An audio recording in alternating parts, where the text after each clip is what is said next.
This week on the Hollywood in Toto podcast, we review the funniest movie of the year so far, and it could be the champion by the time December rolls around.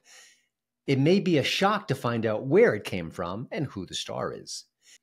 And we interview Scott Baio, the veteran actor and the star of the new movie God's Not Dead, In God We Trust. Scott's one of those actors who's just wants to tell it like it is, about being blacklisted in Hollywood, about the animosity his peers face behind the scenes, and so much more. I think you're going to like the conversation, and you might get a little bit angry, but that's okay. You should be.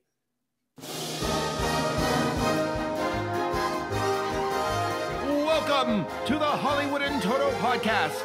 Entertainment news and reviews without the woke Hollywood narrative. Free speech, free expression. Now that's entertainment. And here's your host, award-winning film critic, Christian Toto. Before we kick things off, I hope you'll subscribe to the Hollywood in Toto podcast. You can find us on YouTube, Rumble, iTunes, and of course, a lot of different audio platforms are having the show there as well. Every share helps. Every mention certainly does too. A like wouldn't hurt. And we appreciate your support. Well, it keeps saying that comedy is dead at the Cineplex, and there's some truth to that. I think a few of the better comedies of recent years aren't even comedies. They're superhero films. I laughed a lot at Deadpool and Wolverine. It was very funny, but it really isn't a comedy per se. It's a rock'em sock'em action movie where there just happens to be a lot of laughs and built in. Perfectly fine, but don't you miss comedy? Don't you miss these big screen movies that made us howl? Step Brothers, Old School, Bridesmaids. They literally don't make them like that anymore. But this new film is different in a lot of ways, but the bottom line is it's very, very funny. Of course, I'm talking about Am I Racist? It's the new Daily Wire production, which will be in theaters this weekend. Usually Daily Wire content is kept behind a paywall. Understand that completely. It's an economic decision. You want to have subscribers. You want to give them exclusive content. Perfectly fine. But this one, well, it deserves to be outside the paywall and in a movie theater near you, which is exactly where it's headed this weekend. Now, the film stars Matt Walsh. Of course, you know him from What is a Woman and the Daily Wire podcast lineup. And he is going undercover in disguise into the belly of the beast, which, of course, is the DEI movement. His disguise isn't exactly complex. It's a man bun, it's a different pair of glasses, and a new hairstyle. That's it. But he successfully infiltrates the movement, gets to chat up certain people, whether it's the instructors who are making an exorbitant amount of money off of people who want to be told that they're racist and guilty and they're doing everything wrong with their lives. And that's exactly what they do. Imagine paying for that. Now, here's a quick peek at the film just to give you a flavor of what I'm talking about. Let's be clear what's happening in this country. It's Nazism. Republicans are Nazis. You cannot separate yourselves from the bad white people. Now, Matt Walsh teamed up with director Justin Folk last time for What is a Woman? And of course, that movie really did rock the culture. You know, certain documentaries, they get into the bloodstream of the culture. People talk about them, they argue about them. And I would say that maybe movies like An Inconvenient Truth did just that. Now, doesn't matter where you stand on climate change or global warming, that movie really did spark a conversation. It made an impact. I think What is a Woman did as well. Will Am I Racist do the same? It's too soon to tell. It depends on the box office. It depends on what the conversations are after people see the movie. But this is hysterical. I laughed a lot. And toward the end of the film, there's one quick surprise that I just howled at. And I don't howl very easily. I don't have a big belly laugh moment with a lot of new films. So it was refreshing. But of course, it's satire. There's a purpose going on here. It isn't just to try to make us chuckle. They're trying to expose the folly that is DEI, of combating racism with more racism. It's absurd on the surface, but up until recently, we really weren't allowed to talk about it. You couldn't really share your true opinions on the subject. You can get in trouble. You can get canceled. You can get fired. Now, maybe with the film entering the conversation, entering the culture, maybe that'll change. We'll have to wait and see. But bravo to Matt Walsh and his team for making this film. And, you know, Matt Walsh is the least likely comedian you may ever see. He's stoic. He has a very gravelly voice. He's not brimming with histrionics. He's very straight down the line. but he's funny. He's really innately funny, and he knows when to say things, when to hold back, and when to let his ideological opponents basically hang themselves on their own rope, rhetorically speaking. Martin Luther King said not to judge people by the... Martin Luther King said a lot of stuff. It's exactly what happens in Am I Racist? And it's why it's so powerful. It isn't just funny. It makes you think. It also makes you wonder why people would subject themselves to these lectures and these tongue lashings. It seems crazy. And, you know, when you watch someone who is white bemoaning their white privilege and saying, oh my gosh, I can't believe I was so racist. And then they tell the reason why they were so racist, and it's nothing of the kind. It's a simple everyday activity. You just have to shake your head. So this movie does serve a purpose. Now, it's not perfect. I thought some of the pacing was a little bit off, and I think it's purposeful. But again, I just wanted maybe a bit of a tighter presentation. And there was a scene or two, basically man on the street style interviews. I didn't think they were fully successful, but these are minor points and doesn't at all detract from the overall purpose of the movie, to make us laugh, to make us think, to be aware of what's going on in the culture. Now, we're watching DEI programs come under fire across the land. DEI experts in Hollywood have gotten the pink slip. Certain colleges have dialed back on their programming in this arena. Big organizations, thanks to people like Ravi Starbuck, have either folded or changed or backtracked on some of their DEI policies, but it's still happening across the country. I hear anecdotally from friends, not going to mention their names, about the problems they face behind the scenes and the push for diversity at all costs and how that can be hurtful. Now, again, we all want diversity. We all want everyone to have the right and the same opportunities. So we should be fighting against racism. We should be fighting against the barriers that once existed so prevalently in our country. That's the promise. That's the goal of America. DEI is the complete opposite at times. And that's why a movie like Am I Racist isn't just good. It's legitimately necessary. And, you know, I think there's been a lot of films in recent years we could say, well, it's conservative, but it's more of a lecture, or they're doing the same thing that people on the left are doing. It's full of messages and the story gets left behind. Not here. I think this is an almost perfect marriage of there's an agenda, there's a purpose, and there's a story to be told, and it's very funny. That's not easy, but Matt Walsh and his colleagues have done just that with Am I Racist? And I'd love to hear your thoughts on the movie. Get a chance to see it, let me know. You can email me. It's Christian@HollywoodInToto.com. We'll have to wait and see how it does at the box office and the impact it has in the culture. I suspect it might be larger than anyone thinks. And that would be funny, truly.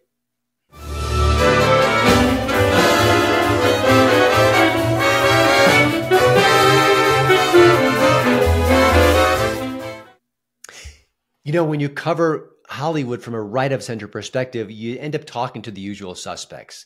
Just recently, I talked to John Voight. I've talked to Kevin Sorbo a few times, even met him in person. Dude's tall.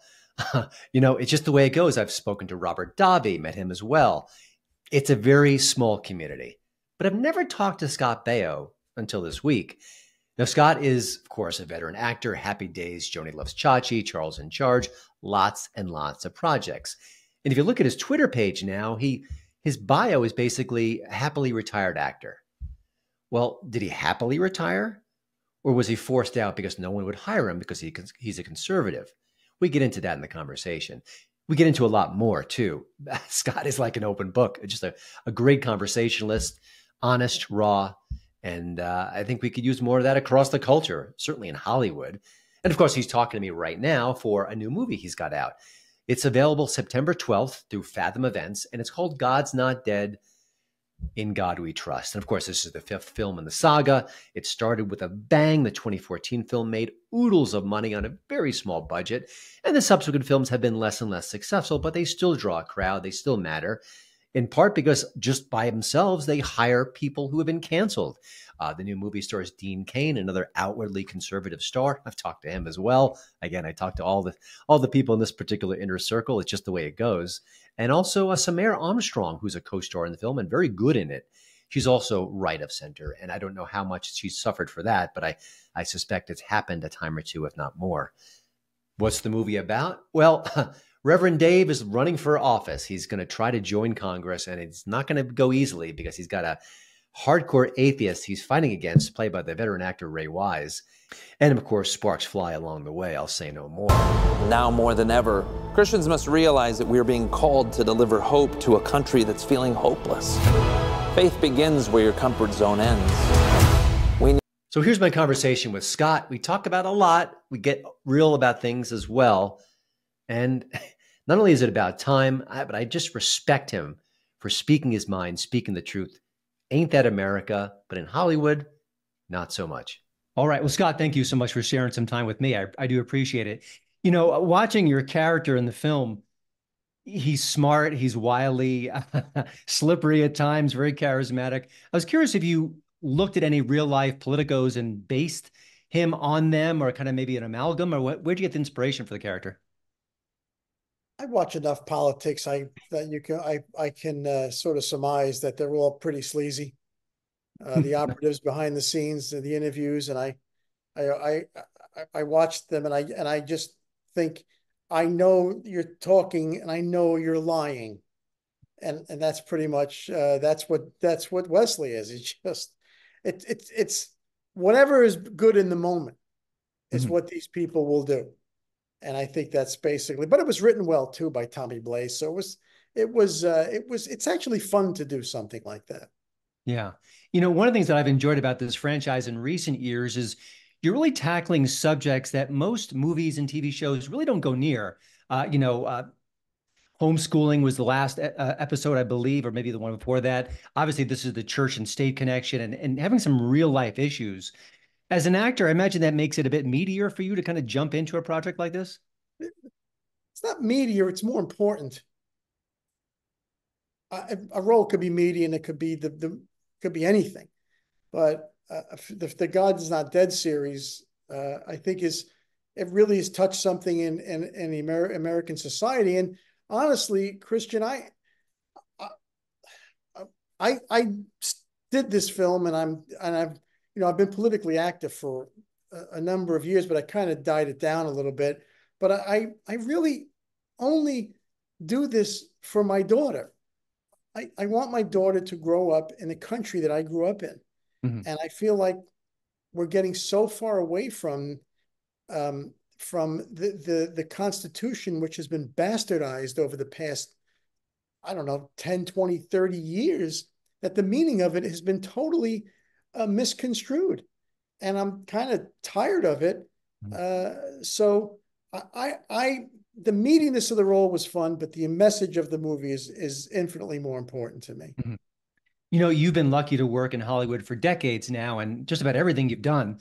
How different is the industry today? I know you're kind of quasi-retired. We'll get to that in a second, but is sort of the work the same and the atmosphere is different? What's changed? Or, I mean, I know technology has changed, but just from you as a working actor through all these years, how is it different today than it was in the past? Honestly, Christian, I was canceled in 2017 because I spoke at the convention for President Trump, and I was campaigning for him. It's become so amazingly polarized that people do not want to work with conservatives. Mm-hmm. And we're all the same people that we were 15, 20, 25 years ago, same people. Yeah. But we've become, and honestly, it's all hate from the left. It's just hate, because I don't care what anybody's lifestyle is. I really don't care. I'm as conservative as you can get. I'm a Christian conservative, and I don't care what your lifestyle is. They do. Mm-hmm. They're concerned with the color of your skin. They're concerned with your sexual preferences. They're concerned with all those things. I'm not. I just see you're an American. You're a good person. We're good. Doesn't matter to me. But because I think that way, or because they think I'm something else, the hate coming towards conservative is unbelievable.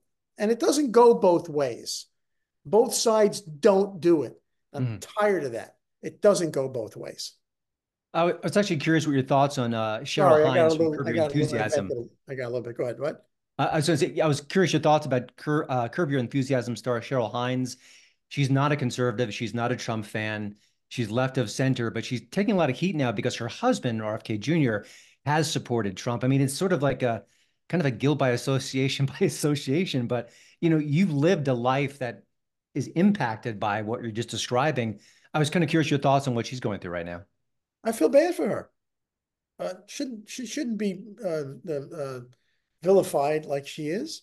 Mm-hmm. She loves her husband. Her husband did the right thing for him. And you can all buzz off. I'm me, and I'm going to be me. And no matter what you say is not going to change me. And I don't think she's used to this because she's been a Kennedy, right? Married to a Kennedy, a liberal. And now she's seeing what it's like. Don't be surprised if she doesn't become a Republican. She's seeing what it's like when you go against the mainstream media and the liberal party. This is what happens. And I do feel bad. And hopefully it'll all work out for her. Hopefully Trump will win and he'll have an important position in Trump's administration. And then they can all buzz off. I want to just kind of take us back to the early days of your career. We hear so many child horror stories, things go south, drugs and everything. I know your parents were such an powerful influence on yourself as a young man. Do you have any tips or lessons or things you could share with, younger actors today, just rising up, finding that first burst of fame? Because, I mean, you had it all as a very young person and, didn't go to pieces. You managed to be a sane, compelling adult. It seems like that's, if not a rarity, increasingly rare these days. The advice I give people is it could all be taken away tomorrow. Mm-hmm. Tomorrow. Save your money. Yeah. Don't do drugs. Don't drink. You can have a drink once in a while. And more importantly, and I tell this people all the time, so if you want to be in show business, you have to know that every single person that you're going to meet is full of crap. Everyone, until they prove otherwise. And that's how you have to go through your day. And it's too bad. There's very little loyalty. And if you can get through all that, then you'll come out okay. Yeah. Your parent, whether your parents are there or not, because sometimes parents are worse than the children. I looked at your Twitter page and you call yourself a happily retired actor. I know this is maybe a one-off for you, but we're seeing a lot of new developments in the right of center space. The Daily Wire's making movies. The Blaze is inching that direction. I feel like other projects. I mean, the Reagan film is not really of Hollywood per se. Would you want to do more work if more opportunities came your way? Is that something that still interests you, or you said, I've been doing this for 45 years. I think I'm okay. What's your, how do you approach it? Christian, I'm sure. It depends on where it is. Depends on what it is, of course. Yeah. As you get older, your priorities sort of change. My choices are: do I want to be on the golf course with my daughter, or do I want to go sit on a soundstage? It's a pretty easy choice. I'll go hang out with my daughter until she's old enough and going to college or whatever. If she decides to go to college, yeah. But sure. I mean, listen, I just did God's Not Dead, and with David A.R. White. And I just did another film with him in Miami. Just I had a small role, which was a lot of fun. And he's a good friend and he's a good man. And sure, I'm open to whatever. Yeah. If you look at your career, there are things that just stand out in Neon Lights, Happy Days, and Charles in Charge, and a lot of these projects. Have you done other things that maybe didn't get the accolades or didn't get the ratings, love, that you still look back and think, that was a good show. That was a good project. I'm so proud of that. Something that maybe flew under the radar. Well, I did a series for 2 years with Dick Van Dyke and Barry Van Dyke called Diagnosis Murder. And I quit it, and I shouldn't have quit it. I regret that. I did a series on Nick at Night in 2000, 15 and 3 years, 14, 15, and 16 or somewhere in there, called See Dad Run, which I thought was a wonderful family comedy. And I don't know why it was not picked up? I have no idea. But there's things in my career, sure. But I've been so lucky and so blessed in my life to all the, I mean, I've directed a whole bunch. I've done so many different series and movies. Yeah, there's always one. Joni Loves Chachi, I thought was disappointing, but it was not very good. You know what? It's a crapshoot. You do the best you can. Sometimes I remember talking to some big actors who would tell me, oh, this thing is a giant hit. Bomb. So you got to just roll the dice and see what happens. Yeah, the old saying, nobody knows anything in Hollywood. It's sad, but it's true. Right. One last question. If you want to pick the actors who are right of center and openly so, you kind of do it on two hands. I mean, Kevin Sorbo and Dean Cain, yourself, and a few others. And so many just are quiet. And I get it. I understand you have mouths to feed. You got families. You want to have a career, and you've been brave enough to just speak your mind. I was curious if you could share a message with other actors who might be right-leaning and maybe they're afraid of coming out. I mean, what would you suggest to them, or do you even have any advice to share with them? It's their life, Christian. I know that you're right. They have mouths to feed. They have money to make and bills to pay. And I understand that, but there's more than you think there are. And the question is, when does it, listen, I was on television when Reagan was president. And Hollywood loved Reagan. Oh, they'd make fun. We'd make fun of each other. Oh, you're a Republican. Oh, you're a Democrat. And that was it. And now it's amazingly hostile. So hopefully the pendulum swings back. I don't know. I just hope the pendulum swings back the other way in the country, because I don't think people understand, and I'm not the brightest bulb in the box, but I don't think people understand what's about to happen if this other person wins. I really don't think they know. I have one last question about the God's Not Dead series. Are there subjects or themes? I imagine if this is successful, there'll be more chapters of this saga. Is this something you'd want to be involved with, and what would you like to see it tackle next time? Well, of course I'd like to be involved. I think they're well done movies, and I have the cast and crew, the producers, David A.R. White and his people are all there's good people. And it's nice to work with good people. But the interesting thing, Christian, is, and I was listening to David about this, and I didn't quite put it together, is that he makes these movies, and for some reason he makes them and he releases them right before something happens that applies directly to the movie. So it's almost like he's got a crystal ball, or he's being guided in some direction, because in this movie, God's Not Dead, In God We Trust, we finished this movie, months ago, and there's a statistic that 40 million Christians don't vote. That's frightening. And I'm sure these people are upset with the direction of the country, but they're standing on some principle. I don't know what that principle is. I don't know. But I would say to them, your country's going to be gone, and you're going to be left ostracized if you guys don't get out and vote and take some action. So whatever the next installment of this movie, of this series is, I'm sure it's going to be incredibly applicable to whatever's happening in the country. Yeah, I was watching last night, and it felt prophetic in a few scenes. Like, oh wow, was this shot last week or a few months ago? That's my point. I mean, he does have his finger on some pulse of something. Gotcha. Well, the new movie is God's Not Dead, In God We Trust. It is out September 12th. Go check it out. A good performance here by Scott Baio. Thank you so much, Scott, for giving some of your art and some of your wisdom to the show, and also just being brave enough to speak your mind. It seems like that shouldn't be brave, but it clearly is these days. And I speak to you, I speak to Kevin Sorbo, Dean Cain, and you guys stick your neck out. And I think if anything does change someday in Hollywood, it'll be because of people like you who are doing that and just being brave and bold and just speaking your mind. I think that will hopefully one day push that pendulum in the right direction. But all the best. That's very nice of you to say that. I appreciate it, Christian. You take care of yourself. God bless you.